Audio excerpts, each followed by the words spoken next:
Les investisseurs étrangers apparemment aiment la France. Ils considèrent que notre pays est même plus attractif que l'Allemagne. Pourquoi ?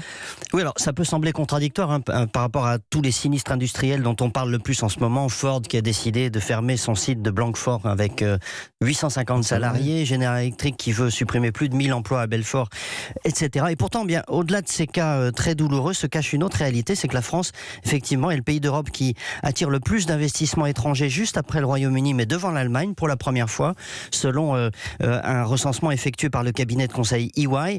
Il y a eu l'an dernier un peu plus de 1000 projets d'investissement et mieux, ce chiffre augmente en France alors que le nombre de projets globalement recule partout en Europe. Mais expliquez-nous pourquoi notre pays a plus la cote qu'avant. Alors d'abord, les réformes comme celle du Code du travail ou de la fiscalité des entreprises, mais aussi un discours beaucoup plus favorable aux investisseurs étrangers depuis l'élection d'Emmanuel Macron, ça joue forcément.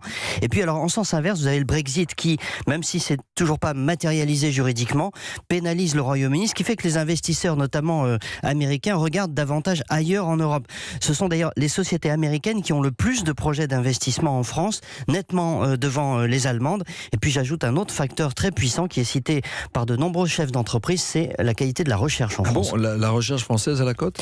Ce qui est à la cote, oui, d'abord c'est qu'on a un régime fiscal qui est très favorable avec le crédit d'impôt recherche qui permet de déduire des dépenses de recherche des impôts. Ça coûte 6 milliards par an à l'État, mais c'est efficace. Et puis d'autre part, les entreprises étrangères trouvent que on a en France des ingénieurs de très haut niveau, une recherche publique également de haut niveau.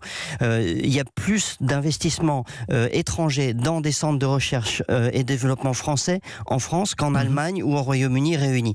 La crise des Gilets jaunes nous a pénalisé, a fait une mauvaise publicité, mais la France a retrouvé une forte attractivité. C'est pas le moment effectivement de tout gâcher. Donc le crédit impôt recherche est une niche fiscale qui est utile en fait. Qui fonctionne, exactement. Nicolas Barré pour l'édito Écho. Merci Nicolas.